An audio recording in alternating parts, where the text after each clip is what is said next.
sa kahawakan pagkakitaan, magpagkanyat silid kautan.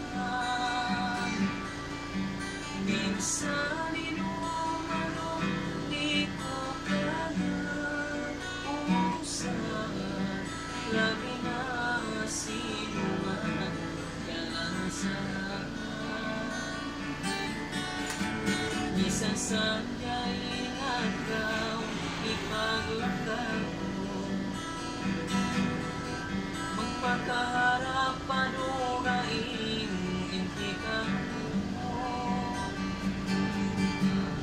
Amuray ka na usap ilap-ilapan ka sa kasimang iyan, sintunang naga